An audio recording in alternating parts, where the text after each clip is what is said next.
Sigmund Freud, Obras completas. Tomo 21. El malestar en la cultura. 1930. 1. Uno no puede apartar de sí la impresión de que los seres humanos suelen aplicar falsos raseros. Poder, éxito y riqueza es lo que pretenden para sí y lo que admiran en otros, menospreciando los verdaderos valores de la vida. Mas en un juicio universal de esa índole, uno corre el peligro de olvidar la variedad del mundo humano y de su vida anímica. En efecto, hay hombres a quienes no les es denegada la veneración de sus contemporáneos, a pesar de que su grandeza descansa en cualidades y logros totalmente ajenos a las metas e ideales de la multitud. Se tendería enseguida a suponer que solo una minoría reconoce a esos grandes hombres, en tanto la gran mayoría no quiere saber nada de ellos. Pero no se puede salir del paso tan fácilmente. Es que están de por medio los desacuerdos entre el pensar y el obrar de los seres humanos, así como el acuerdo múltiple de sus mociones de deseo. Uno de estos hombres eminentes me otorga el título de amigo en sus cartas.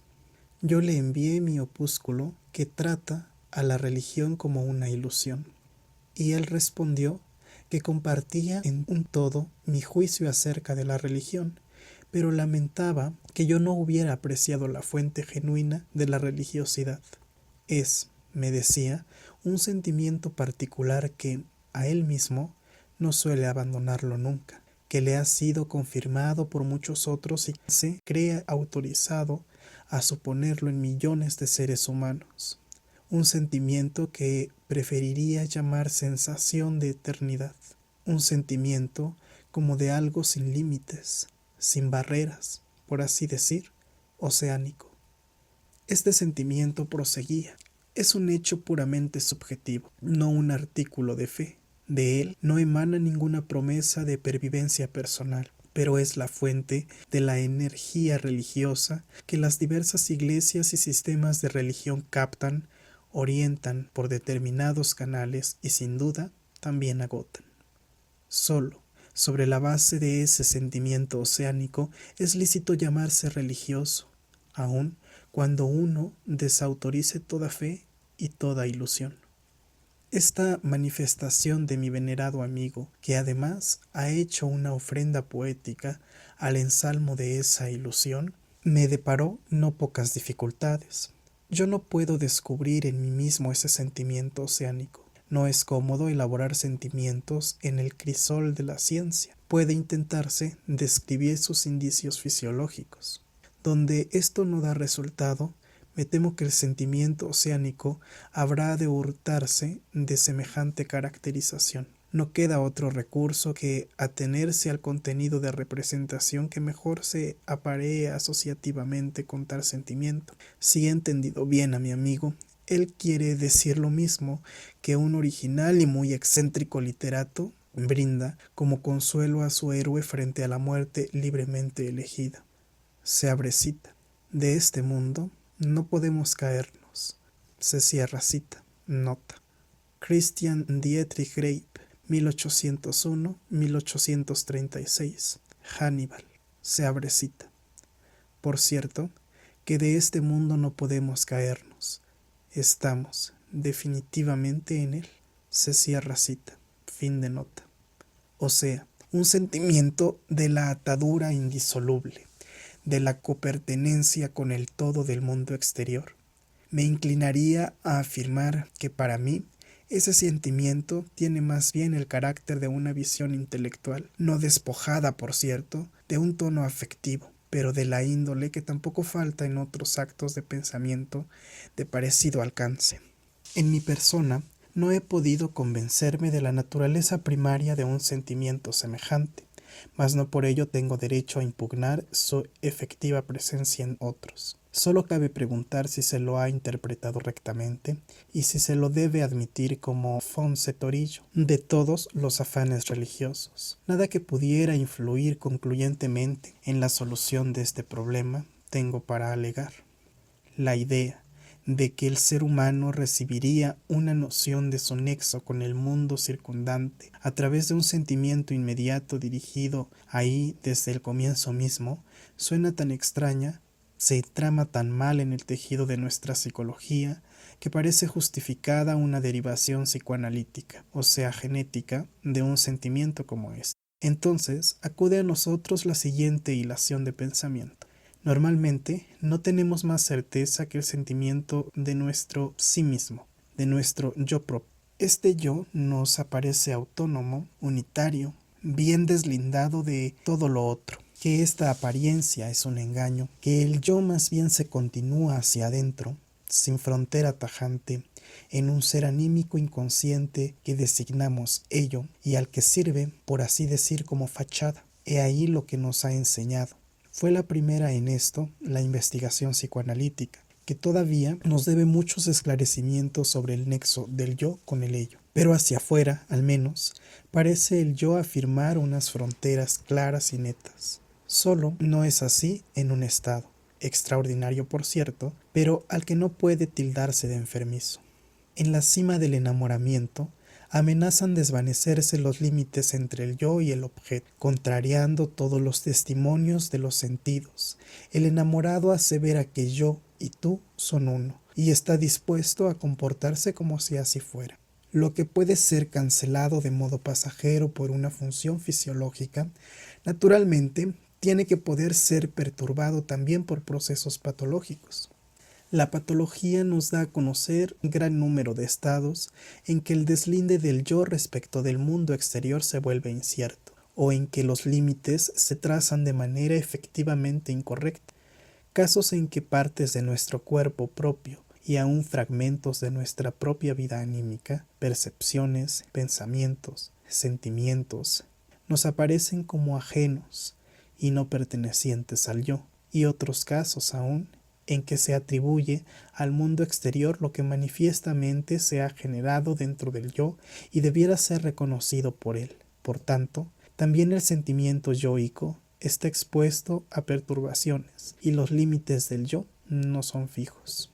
Una reflexión ulterior nos dice: este sentimiento yoico del adulto no puede haber sido así desde el comienzo. Por fuerza habrá recorrido un desarrollo que desde luego no puede demostrarse, pero sí construirse con bastante probabilidad.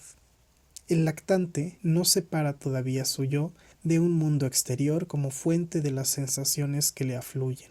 Aprende a hacerlo poco a poco sobre la base de incitaciones diversas.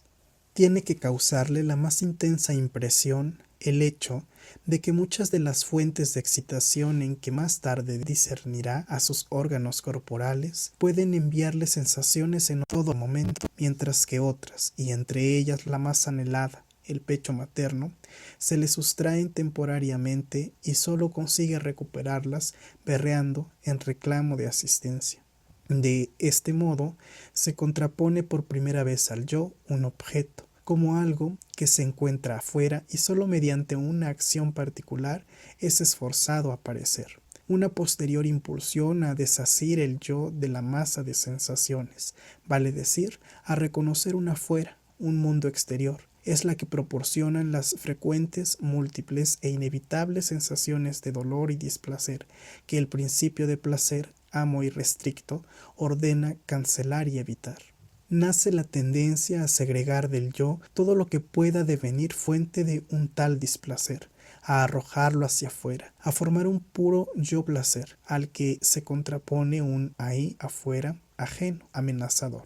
Es imposible que la experiencia deje de rectificar los límites de este primitivo yo placer. Mucho de lo que no se querría resignar, porque dispensa placer, no es, empero, yo, sino objeto. Y mucho de lo martirizador que se pretendería arrojar de sí demuestra ser no obstante inseparable del yo, en tanto es de origen interno. Así se aprende un procedimiento que, mediante una guía intencional de la actividad de los sentidos y una apropiada acción muscular, permite distinguir lo interno, lo perteneciente al yo, y lo externo, lo que proviene de un mundo exterior. Con ello, se da el primer paso para instaurar el principio de realidad, destinado a gobernar el desarrollo posterior.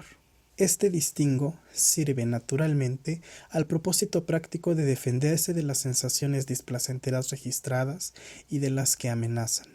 El hecho de que el yo, para defenderse de ciertas excitaciones displacenteras provenientes de su interior, no aplique otros métodos que aquellos de que se vale contra un displacer de origen externo, será luego el punto de partida de sustanciales perturbaciones patológicas. De tal modo, pues, el yo se deshace del mundo exterior, mejor dicho, originariamente el yo lo contiene todo, más tarde segrega de sí un mundo exterior. Por tanto, nuestro sentimiento yoico de hoy es sólo un comprimido resto de un sentimiento más abarcador, que lo abrazaba todo en verdad, que correspondía a una atadura más íntima del yo con el mundo circundante. Si nos es lícito suponer que ese sentimiento yoico primario se ha conservado, en mayor o menor medida, en la vida anímica de muchos seres humanos, acompañaría a modo de un correspondiente el sentimiento yoico de la madurez, más estrecho y de más nítido deslinde. Si tal fuera, los contenidos de representación adecuados a él serían justamente los de la ilimitación y la atadura con el todo, esos mismos con que mi amigo ilustra el sentimiento oceánico. Ahora bien, tenemos derecho a suponer la supervivencia del originario junto a lo posterior devenido desde él. Sin duda ninguna. Un hecho así no es extraño al ámbito anímico ni a otros. Respecto de la escala animal, mantenemos el supuesto de que las especies de desarrollo superior provienen de las inferiores, y a pesar de ello todavía hoy hallamos entre los seres vivos a todas las formas simples. El género de los grandes saurios se ha extinguido, dejado su sitio a los mamíferos, pero un genuino representante de ese género, el cocodrilo, vive todavía con nosotros. ¿Acaso esta analogía sea demasiado remota y aún fallida por la circunstancia de que las especies inferiores, supérstites, no son, las más de las veces, los antepasados genuinos de las actuales, más evolucionadas? Por regla general, los eslabones intermedios se han extinguido y sólo por reconstrucción los conocemos. En cambio, en el ámbito del alma es frecuente la conservación de lo primitivo junto a lo que ha nacido de él por transformación, y tanto es así que huelga demostrarlo con ejemplos. Ese hecho es casi siempre consecuencia de una escisión del desarrollo, una porción cuantitativa de una actitud, de una emoción pulsional. Se ha conservado inmutada, mientras que otra ha experimentado el ulterior desarrollo. Con esto tocamos el problema más general de la conservación en el interior de lo psíquico. Apenas si ha sido elaborado, pero es tan atrayente y sustantivo que tenemos derecho a dispensarle un instante de atención, aunque nuestro tema no nos dé motivo suficiente para ello. Desde que hemos superado el error de creer que el olvido, habitual en nosotros, implica una destrucción de la huella anémica, vale decir su aniquilamiento, nos inclinamos a suponer lo opuesto, a saber que en la vida anímica no puede sepultarse nada de lo que una vez se formó, que todo se conserva de algún modo y puede ser traído a la luz de nuevo en circunstancias apropiadas, por ejemplo, en virtud de una regresión de suficiente alcance. Intentemos aclararnos el contenido de este supuesto mediante una comparación tomada de otro ámbito. Escojamos, a modo de ejemplo, el desarrollo de la ciudad eterna. Los historiadores nos enseñan que la Roma más antigua fue la Roma Quadrata, un recinto cercado sobre el Palatino. A ello siguió la fase del Septimontium, reunión de los poblados sobre las colinas. Después, la ciudad circunscrita por la muralla de Servio Tulio y más tarde, luego de todas las transformaciones del período republicano y de los primeros tiempos del imperio, la ciudad que el emperador Aureliano rodeó con sus murallas. No prosigamos con esas mudanzas y preguntémonos ¿qué hallaría aún de esos primeros estadios? En la Roma actual, un visitante a quien imaginamos provisto de los conocimientos históricos y topográficos más completos, verá la muralla aureliana casi intacta, salvo en algunos trechos. En ciertos lugares, encontrará exhumados tramos de la muralla de Serbia. Si supiera lo bastante, más que la arqueología de hoy, ¿acaso podría delinearla en el plano de la ciudad e indicar la traza de la Roma cuadrada? De los edificios que otrora poblaron esos antiguos recintos no hallará nada, o restos apenas, pues ya no existen. Lo máximo que podría procurarle el conocimiento óptimo de la Roma republicana sería que supiera señalar los lugares donde se levantaban los templos y edificios públicos de entonces. Lo que ahora ocupa esos sitios son ruinas, pero no de ellos mismos, sino de sus renovaciones más recientes, erigidas tras su incendio o destrucción. Ni hace falta decir que todos esos relictos de la antigua Roma aparecen como unas afloraciones dispersas en la maraña de la gran ciudad de los últimos siglos, a contar desde el Renacimiento. Si bien es cierto que mucho de lo antiguo está enterrado todavía en su suelo o bajo sus modernos edificios, este es el tipo de conservación del pasado que hallamos en lugares históricos como Roma. Adoptemos ahora el supuesto fantástico de que Roma no sea morada de seres humanos, sino un ser psíquico cuyo pasado fuera igualmente extenso y rico, un ser en que no se hubiera sepultado nada de lo que una vez se produjo, en que junto a la última fase evolutiva pervivieran todas las anteriores. Para Roma, esto implicaría que sobre el Palatino se levantarían todavía los palacios imperiales y el Septisonium de Septimio Severo seguiría coronando las viejas alturas, que el castillo de San Angelo aún mostraría en sus almenas las bellas estatuas que lo adornaron hasta la invasión de los godos, etc. Pero todavía más, en el sitio donde se halla el Palazzo Caffarelli seguiría encontrándose, sin que hiciera falta remover ese edificio, el templo de Júpiter Capitolino, y aun este, no solo en su última forma, como lo vieron los romanos del imperio, sino al mismo tiempo en sus diseños más antiguos, cuando presentaba aspecto etrusco y lo adornaban antefijas de arcilla. Donde ahora está el Coliseo, podríamos admirar también la desaparecida Domus Aurea de Nerón. En la plaza del Panteón no solo hallaríamos al Panteón actual, como nos lo ha legado Adriano, sino en el mismísimo sitio el edificio originario de M. Agripa, y un mismo suelo soportaría a la iglesia María sopra Minerva y a los antiguos templos sobre los cuales está edificada. Y para producir una u otra de esas visiones, ¿acaso bastaría con que el observador variara la dirección de su mirada o su perspectiva? Es evidente que no tiene sentido seguir urdiendo esta fantasía. Nos lleva a lo irrepresentable y aún a lo absurdo. Si queremos figurarnos espacialmente la sucesión histórica, solo lo conseguiremos por medio de una contigüidad en el espacio. Un mismo espacio no puede llenarse doblemente. Nuestro intento parece ser un juego ocioso. Su única justificación es que nos muestra cuán lejos estamos de dominar las peculiaridades de la vida anímica mediante una figuración intuible. Además, nos resta pronunciarnos sobre una objeción. He aquí: ¿por qué hemos escogido justamente el pasado de una ciudad para compararlo con el pasado del alma? También, en el caso de la vida anímica, se nos dirá: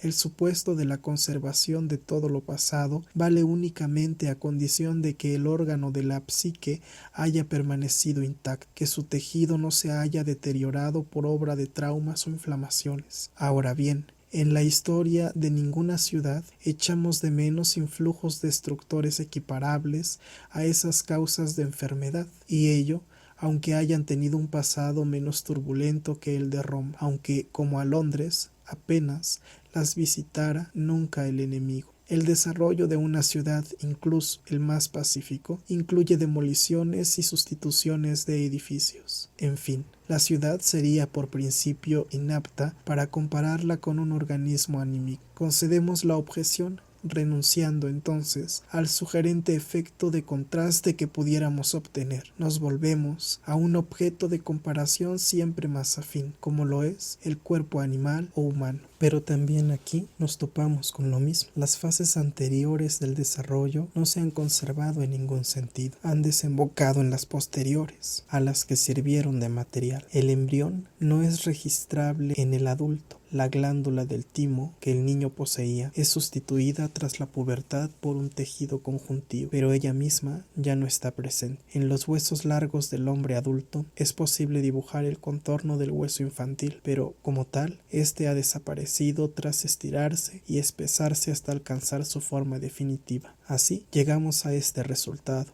Semejante conservación de todos los estadios anteriores junto a la forma última solo es posible en lo anímico, y no estamos en condiciones de obtener una imagen intuible de este hecho. Quizás hemos ido demasiado lejos en este supuesto. Quizá debimos conformarnos con aseverar que lo pasado puede persistir conservado en la vida anímica, que no necesariamente se destruirá. Es posible, desde luego, que también en lo psíquico mucho de lo antiguo, como norma o por excepción, sea eliminado o consumido a punto tal que ningún proceso sea ya capaz de restablecerlo y reanimarlo, o que la conservación en general dependa de ciertas condiciones favorables. Es posible, pero nada sabemos sobre ello. Lo que sí tenemos derecho a sostener es que la conservación del pasado en la vida anímica es más bien la regla que no una rara excepción. Estando ya tan enteramente dispuestos a admitir que en muchos seres humanos existe un sentimiento oceánico e inclinados a reconducirlo a una fase temprana del sentimiento yoico, se nos plantea una pregunta más. ¿Qué título tiene este sentimiento para ser considerado como la fuente de las necesidades religiosas? No lo creo un título indiscutible. Es que un sentimiento solo puede ser una fuente de energía si el mismo constituye la expresión de una intensa necesidad. Y en cuanto a las necesidades religiosas, me parece irrefutable que derivan del desvalimiento infantil y de la añoranza del padre que aquel despierta. Tanto más si se piensa que este último sentimiento no se prolonga en forma simple desde la vida infantil, sino que es conservado duraderamente por la angustia frente al hiperpoder del destino. No se podría indicar en la infancia una necesidad de fuerza equivalente a la de recibir protección del padre. De este modo, el papel del sentimiento oceánico que cabe conjeturar aspiraría a restablecer el narcisismo irrestricto. Es esforzado a salirse del primer plano. Con claros perfiles, solo hasta el sentimiento del desvalimiento infantil, uno puede rastrear el origen de la actitud religiosa. ¿Acaso detrás se esconda todavía algo? Mas por ahora lo envuelve la niebla. Me quiere parecer que el sentimiento oceánico ha entrado con posterioridad en relaciones con la religión. Este ser uno con el todo, que es el contenido de pensamiento que le corresponde, se nos presenta como un primer intento de consuelo religioso, como otro camino para desconocer el peligro que el yo discierne amenazándole desde el mundo exterior. Vuelvo a confesar que me resulta muy fatigoso trabajar con estas magnitudes apenas abarcables. Otro de mis amigos, a quien un insaciable afán de saber ha esforzado a realizar los experimentos más insólitos, terminando por convertirlo en un sabelotodo, me asegura que en las prácticas yogas, por medio de un extrañamiento respecto del mundo exterior, de una atadura de la atención a funciones corporales, de modos particulares de respiración, uno puede despertar en sí nuevas sensaciones y sentimientos de universalidad, que él pretende concebir como unas regresiones a estados arcaicos, a mucho tiempo recubiertos por otros, de la vida anímica. Ve en ellas un fundamento, por así decir, fisiológico de muchas sabidurías de la mística. Aquí se ofrecerían sugerentes nexos con muchas modificaciones oscuras de la vida anímica, como el trance y el éxtasis. Solo que a mí algo me esfuerza a exclamar con las palabras del buzo de Schiller. Se abre cita. Que se llene de gozo quien respire aquí en la sonrosada luz. Se cierra cita.